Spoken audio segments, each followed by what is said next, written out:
जय हिंद दोस्तों, बहुत बहुत स्वागत है आपका हमारे इस नई वीडियो के अंतर्गत। सबसे पहले तो आपको बहुत बहुत शुभकामनाएं। आपने रीट पात्रता परीक्षा बहुत अच्छे अंकों से पास की है, उसके लिए आप सभी को बहुत बहुत शुभकामनाएं। आज का हमारे इस वीडियो का उद्देश्य सिर्फ दोस्तों ये है कि हम किस तरह अपनी तैयारी को मोटिवेट रह करके एक डिसिप्लिन तरीके से जारी रख सके, जिससे कि आने वाले 6-8 महीने ये हम बहुत शिद्दत के साथ, बड़ी स्ट्रेटेजी के साथ तैयारी कर पाए, जिससे कि हमारी जीत सुनिश्चित हो सके। इस वीडियो की शुरुआत करने से पहले मैं आपको 2 पंक्तियां सुनाना चाहूंगा दोस्तों, जिससे कि आप जब भी निराश हो तो अपने टेबल के ऊपर लिख कर रख ले। हमारे गुरुजी ने हमसे कही थी पंक्तियां, कर्म में अगर सच्चाई है तो कर्म कैसे निष्फल होगा, हर समस्या का हल होगा, आज नहीं तो कल होगा, आज नहीं तो कल होगा। समस्याएं कोई भी हो दोस्तों, अगर आपके कर्म में बड़ी सच्चाई है, आप बड़ी शिद्दत के साथ, बड़ी ईमानदारी के साथ तैयारी कर रहे हैं, तो उसका फल आपको जरूर मिलेगा। आज नहीं तो कल मिलेगा। तैयारी आपकी कभी बेकार नहीं जाती। माँ सरस्वती कभी अपने ऊपर ऋण नहीं रखती।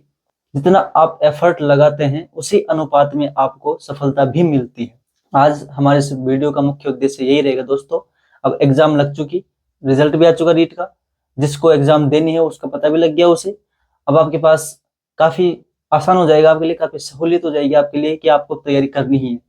आपको ये नहीं सोचना कि हम पास होंगे कि नहीं होंगे। अब तक आप हो सकता है इस तनाव में, इस द्वंद में रहे हो कि आपको रीट पास होगी कि नहीं होगी, लेकिन अब आपको पता लग गया है तो आप किस तरह तैयारी कर सकते हो उसके बारे में आज बात करेंगे दोस्तों। सबसे पहली बात साथियों कि आपने अब तैयारी शुरू कर ही दी है। हर तैयारी में सबसे बड़ी चीज होती है दोस्तों उसकी विषय वस्तु। आपके पास उस सिलेबस के अकॉर्डिंग उसकी विषय वस्तु होना जरूरी है। एक सटीक और ऑथेंटिक विषय वस्तु होना आपके पास बहुत जरूरी है दोस्तों। और विषय वस्तु की खासियत ये होती है दोस्तों कि आप इसे बार बार नहीं बदल सकते। आप बड़ी जांच परख के एक बार जो बुक ले आए, एक बार जो नोट्स ले ले, एक बार जो कोचिंग ज्वाइन कर लिया आपने, आप उसे बड़ी शिद्दत के साथ, बड़ी ईमानदारी के साथ उसके ऊपर पूर्ण रूप से विश्वास करके तैयारी करनी होगी आपको। क्योंकि कोई भी नोट्स हो, कोई भी किताब हो, कोई भी बुक्स हो, जब तक आप उस पर भरोसा नहीं जता पाते वो अपना आउटपुट कभी नहीं दे पाते। इसलिए सबसे बड़ी बात दोस्तों, सबसे पहली बात, जब आप तैयारी कर रहे हैं तो आपको क्या करना है उसके बारे में बता देता हूँ आपको मैं। और ये सब मैं अपने अनुभव से बता रहा हूँ दोस्तों। हो सके तो आपके लिए कारगर सिद्ध हो भी सकता है, आपको ठीक नहीं लगता तो आप इसे ना भी अपनाएं, वो आपकी व्यक्तिगत पसंद होगी, उसके ऊपर मैं कोई थोपना नहीं चाहूंगा। लेकिन जो हमने अनुभव किया उसके ऊपर हम बात करना चाहेंगे। तो ठीक है दोस्तों, सबसे पहली बात तो ये है कि आपको अपनी विषय वस्तु का चयन करना है। आपको वो एक श्रेष्ठ विषय वस्तु चुनना होगा जिससे कि आप इस थर्ड ग्रेड प्रतियोगिता परीक्षा को आसानी से पास कर सके। विषय वस्तु ऐसी होनी चाहिए दोस्तों उसे आपको बार बार ना बदलना पड़े। ऐसे नहीं कि आज अपने वो किताब पढ़ ली, 2 दिन बाद किसी ने आपको कुछ बोला, आप उसके कहने पे अगर आपने वो किताब ले ली, किसी तीसरे व्यक्ति ने कुछ और बोला था आपको, उसके कहने पर आपने वो किताब ले ली, तो आपने किताबों का ढेर खड़ा कर लिया। तो यकीन माने आप अगर 10 किताब इकट्ठी कर दें तो आप उनको 10 किताबें कभी आपको फायदा नहीं देगी। क्योंकि किताब या फिर नोट्स कुछ भी हो, वो आपको जब भी आउटपुट देता है जब आप उसको कम से कम 4-5 बार अच्छे से पढ़ लेते हो। और आप 10 किताबों को तो 4-5 बार पढ़ नहीं सकते। मैं कहता हूँ आप कोई सी भी एक किताब ले लो। अक्सर मैं जैसे दीनदयाल का नाम लेता हूँ, दीनदयाल ले लो, नाथ पब्लिकेशन ले लो, या फिर जिस कोचिंग से आप कोचिंग कर रहे हैं, या फिर जिस कोचिंग के नोट्स आपको पसंद है, आप उनके नोट्स पढ़ लो या कुछ भी कर लो। आप एक विषय वस्तु एक सब्जेक्ट के लिए चुन ले, ज्यादा से 2 चुन सकते हैं आप। मान लो जैसे कि आपने किसी कोचिंग के नोट्स लिए हैं तो उसके साथ आप रेफरेंस के तौर पर कोई एक बुक देख सकते हैं। या तो वो बुक्स एनसीईआरटी की हो सकती है, या वो बुक किसी दीनदयाल पब्लिकेशन की हो सकती है, या नाथ पब्लिकेशन की हो सकती है, लक्ष्य की हो सकती है, किसी भी पब्लिकेशन की हो। हर बुक में आपको 80 to 90% कंटेंट एग्जाम में देखने को मिल जाएगा। 100% कहीं से नहीं मिलता दोस्तों। आपको ये तो सोचना ही नहीं है कि मुझे वो किताब चाहिए, इस नोट में कम मैटर है उस किताब में कर लेता हूँ, इस किताब में कम मैटर है तीसरी किताब ले आता हूँ। तो आपको ऐसा नहीं करना बिल्कुल भी। कोई सी भी बुक को, कोई से भी नोट्स हो, आप उसको रट दीजिए। यकीन माने आपको 90% सवाल आपके आसानी से सोल्व हो जाएंगे। आपको 10 किताबें पढ़ने की कोई जरूरत नहीं है। इसलिए हर पार्ट के लिए आपको एक एक किताब, या फिर आप कोचिंग करें तो बहुत अच्छी बात है, उसके नोट्स आपके पास होंगे तो आपको पहली प्राथमिकता सिर्फ अपने नोट्स को देनी है। उसके बाद आपको किताबों पे आना है। किताबें भी आपको सिर्फ एक रेफरेंस के तौर पे देखनी है कि कुछ चीजें अगर आपको लगता है कि इंपोर्टेंट है और ये छूट रही है तो आप हो सके तो नोट्स के अंदर इसको नोट डाउन कर लें। तो क्या नोट्स से आपको, क्योंकि लास्ट टाइम पे जब आप पढ़ोगे तो आपको रिवीजन की बहुत आवश्यकता होगी। तो उस टाइम पे ऐसा नहीं है कि आप एक टॉपिक के लिए आप नोट्स भी पढ़ो फिर उसी टॉपिक के लिए आप किताबें पढ़ने बैठ जाओ, तो इतना हमारे पास वक्त नहीं होता आमतौर पर। तो आपको जो किताब में कुछ इंपॉर्टेंट दिखता है तो आप उसे नोट्स में ही नोट डाउन कर लें, अलग से आपको नहीं पढ़ना। ठीक है दोस्तों, कोई सी भी किताब आपको जो आपको ठीक लगती है, मैं किसी का नाम नहीं लूंगा, किसी का प्रचार नहीं करूंगा, क्योंकि मुझे कोई किसी को कोई फंडिंग नहीं कर रहा। हाँ ठीक है, अब मुझे जो किताब मैंने देखी मुझे अच्छी लगी, तो दीनदयाल पब्लिकेशन है और नाथ पब्लिकेशन है, दोनों किताबें दोस्तों अच्छी लगी मेरे को। तो वैल्यूएबल भी है और इसके पेज भी अच्छे है, आपको पढ़ने में थोड़ा ठीक भी लगेगी, अट्रैक्टिव भी लगती है, आप ये ले सकते हैं। बाकी आप किसी कोचिंग के नोट्स फॉलो करें तो आप वो भी पढ़ सकते हैं। ठीक है दोस्तों, पहली बात ये होगी आपकी विषय वस्तु का चयन कर लें, एक बार सोच समझ के कर लें। ठीक है दोस्तों, उसके बाद आता है दोस्तों रिवीजन बार बार। अब आपने विषय वस्तु चयन कर लिया तो अब आपको उसको पढ़ना पड़ेगा। अब टाइम पास नहीं कर सकते दोस्तों, आप लाइब्रेरी में बैठे हैं और आप वहां पे रील स्क्रॉल करने में लगे हुए हैं पढ़ने की बजाय, तो आपकी बड़ी बेशर्मी की बात है। क्योंकि अब आपको रिवीजन करना दोस्तों, और अपने दिन के छोटे छोटे टारगेट फिक्स करने हैं। ऐसे नहीं कि आपको घंटे देख के नहीं पढ़ना, आपको मुझे दिन के 10 घंटे पढ़ने हैं, 8 घंटे पढ़ने हैं। क्योंकि जब हम घंटे फिक्स करते हैं तो जब उतने घंटे पढ़ाई नहीं होती तो हम डिमोटिवेट होते हैं।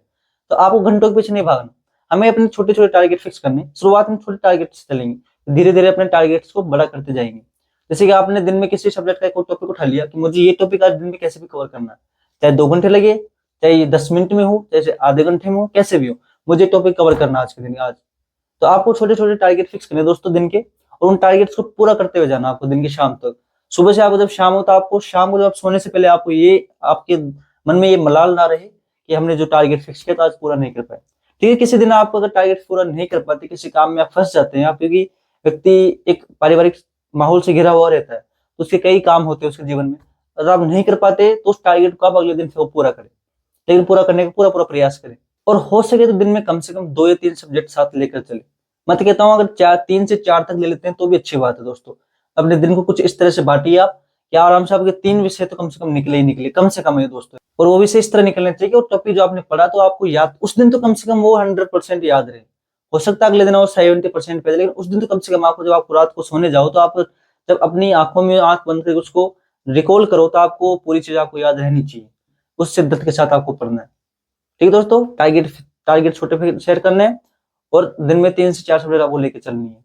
अब कई साथियों मेरे पास मैसेज आते हैं दोस्तों कि सर हमारा पढ़ने का मन नहीं करता, दिन भर रील देखते रहते हैं, फोन से मन नहीं हटता हमारा। तो उनके लिए मैं यही कहना चाहता हूँ दोस्तों, बुरा मत मानना, आपको हो सकता है मेरे शब्द थोड़े कड़वे लगे, लेकिन आप उन पर थोड़ा गौर करेंगे तो आपको ठीक लगेगी बात कि मैं क्या बोलना चाह रहा हूँ। अगर आपको पढ़ने का मन नहीं करता तो उसकी 2 वजह हो सकती है, या तो आपको जॉब की आवश्यकता नहीं है, आप सिर्फ टाइम पास कर रहे हैं, या फिर आप बहुत बड़े बेशरम हैं। मुझे पता है मैं क्या शब्द बोल रहा हूँ, किस शब्द का उपयोग कर रहा हूँ, लेकिन मैं थोड़ा गुस्सा आ जाता है दोस्तों कई बार कि जब अगर आप ऐसी बात बोलते हैं तो, कि क्यों आपका मन नहीं करता पढ़ने का, क्या आपको जॉब की आवश्यकता नहीं है?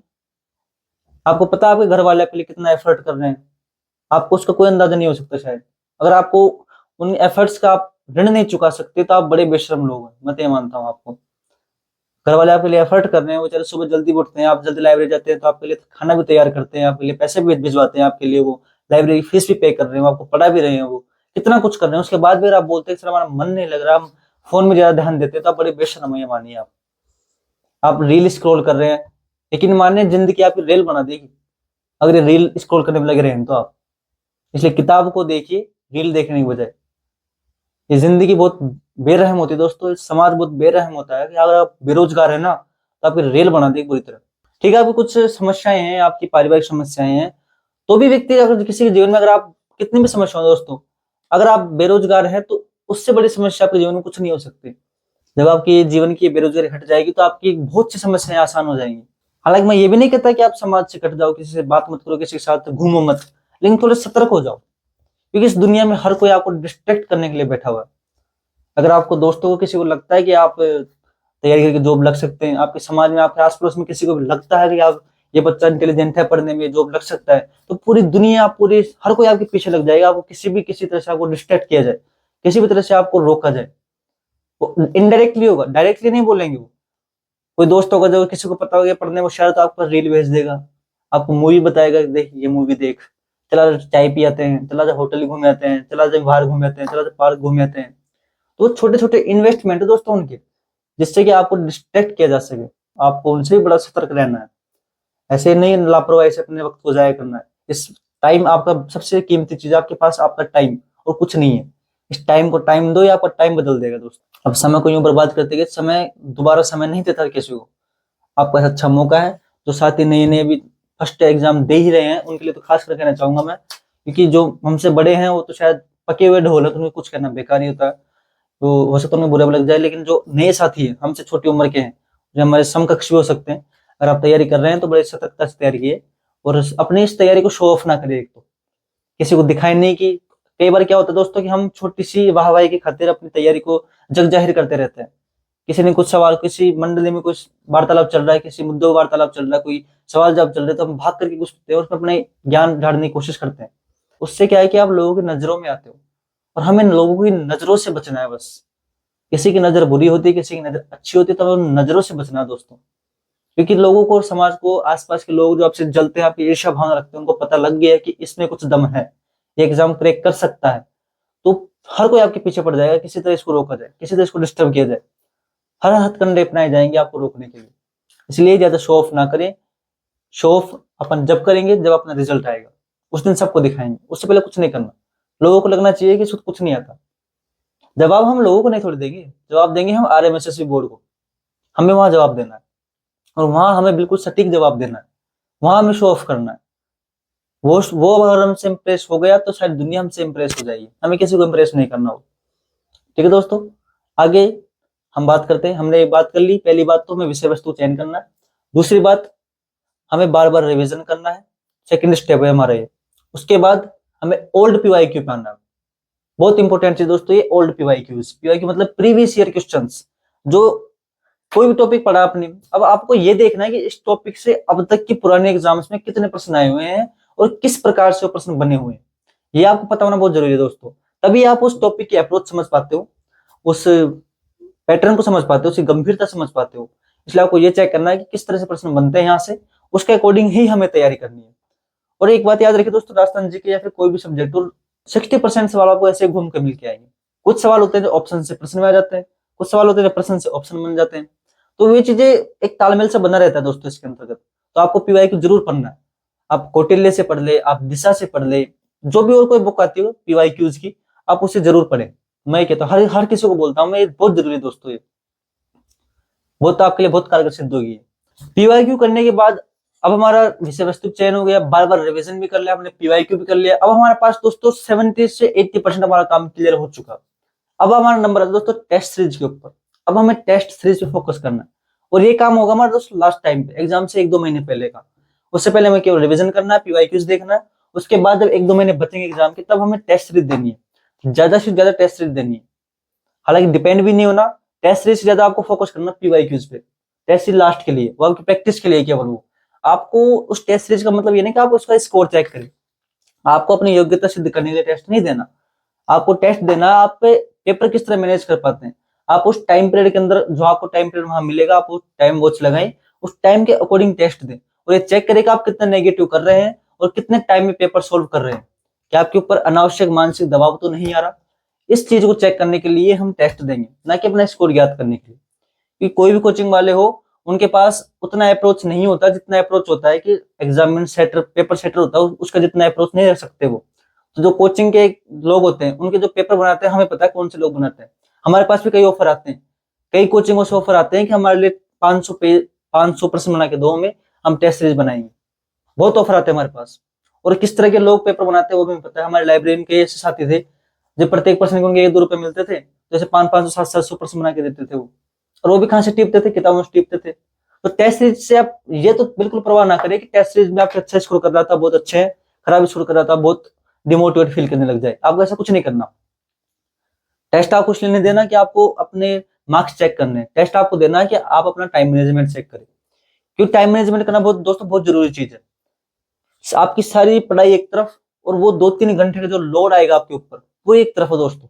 उसको मैनेज करना बहुत जरूरी है, उसको आपको मैनेज करना आना चाहिए आपको, वरना आपकी सारी मेहनत पे किए धराए पानी फिर सकता है।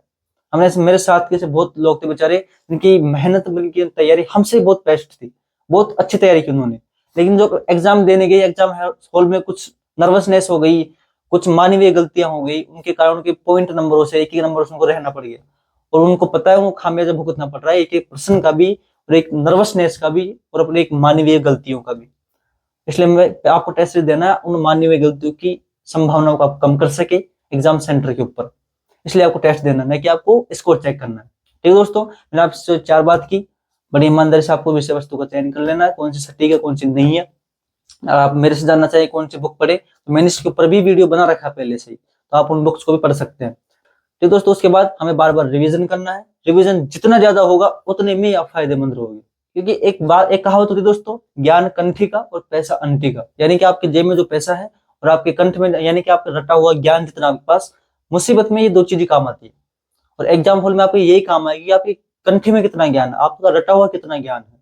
और वो रटा हुआ जब ही स्थायी हो पाएगा दोस्तों, जब आप उसका बार बार रिविजन करेंगे। एक दो बार से कुछ नहीं होता, जितना आपको समय मिले आपको उतना रिविजन करना पड़ेगा उस चीज का। ठीक है दोस्तों, उसके बाद आपको ओल्ड पीवाईक्यूज निकालने हैं, जितने हो सके ओल्ड पीवाईक्यूज। ठीक है दोस्तों, उसके बाद आपको टेस्ट सीरीज देनी है। ये हमारे पास हमारे 4 पिलर्स हैं। इन 4 पिलर्स को हमें पूरा करना है। यकीन मानिए, मैं आपको वायदा करता हूँ, आपको गारंटी देता हूँ, अगर आपने बड़ी ईमानदारी से मेरी 4 बातें मान ली, बड़ी शिद्दत से आपने इनके ऊपर आपने काम कर लिया, तो आपको कोई नहीं रोकने वाला सिलेक्शन लेने से, कोई नहीं रोकने वाला। बड़ा थोड़े बस आपको थोड़ी ईमानदारी दिखानी पड़ेगी दोस्तों, बिना ईमानदारी के कुछ नहीं हो सकता। और मुझे लगता नहीं कि आपको मोटिवेट करने की जरूरत पड़ेगी। हम उस फैमिली से बिलोंग करते हैं, उस परिवार से बिलोंग करते हैं जहां पर मोटिवेट हम अपने हालात को देखकर अपने आप ही हो जाते हैं। अगर हम अपने बुरे हालातों को देखकर भी मोटिवेट होने की जरूरत पड़ रही है, तो हम बड़े निकम्मे इंसान हो सकते हैं, बड़े बेशर्म इंसान हो सकते हैं। तो मोटिवेशन शब्द हमारे लिए बना ही नहीं है। और मेहनत का कोई विकल्प नहीं है दोस्तों, बिना मेहनत आपको कुछ नहीं मिल सकता। बिना मेहनत तो दोस्तों में अपना नसीब भी नहीं मिल सकता। ये जरूर मान सकते हैं कि हर चीज हमारे कंट्रोल में नहीं होती, लेकिन जितना हमारे कंट्रोल में है हम उसके अकॉर्डिंग इतनी मेहनत तो करें कम से कम, कि हम अपने जीवन के लिए अपने लिए कुछ सर्वश्रेष्ठ हासिल कर सके। सबकी तुलना में नहीं, कम से कम अपने स्तर पे कुछ श्रेष्ठ हासिल कर सके दोस्तों। मेहनत का कोई विकल्प नहीं होता, मेहनत तो आपको करनी ही पड़ेगी। विकल्प होता है आप टाइम वेस्ट करना, उसको रोक सकते हैं। आप फोन यूज करते हैं ज्यादा, उसको रोक सकते हैं। उन सब का विकल्प है। पढ़ाई का कोई विकल्प नहीं है, शिक्षा का कोई विकल्प नहीं है, मेहनत का कोई विकल्प है ही नहीं। पढ़ना तो पड़ेगा ही पड़ेगा आपको। आप मोटिवेट होकर पढ़े या डिमोटिवेट होकर पढ़े, आपको पढ़ना तो पड़ेगा। इसका कोई विकल्प नहीं है हमारे पास, न किसी के पास भी। और आपको लगता है कि आप डिसिप्लिन नहीं मेंटेन कर पा रहे, तो उसकी एक वजह हो सकती है कि आपकी दिनचर्या थोड़ी खराब हो सकता है आप देर रात तक सोते हो, सुबह जल्दी उठते हो। उससे ये फर्क पड़ता है दोस्तों कि आप अपनी लाइब्रेरी में बहुत एफर्ट के साथ टाइम नहीं दे पाते। अगर आप जल्दी उठते हैं तो आप थोड़ा जल्दी सोने का प्रयास करें। अगर आप लेट तक सोते हैं, आप लेट तक पढ़ते हैं, तो आप लेट तक ही उठे आराम से, क्योंकि नींद बहुत जरूरी है आपके लिए। क्योंकि ये सफर बहुत लंबा है, एक दो दिन का सफर नहीं है। ये एक मैराथन है, 6-8 महीने आपको कंटिन्यू तैयारी करनी है। आप एक दो दिन तैयारी करके रुक नहीं सकते। हो सकता है आप एक दो दिन तो आप दिन में कम सो करके 3-4 घंटे सोकर भी काम चला लो, लेकिन लंबे समय तक ये आप मेंटेन नहीं कर सकते।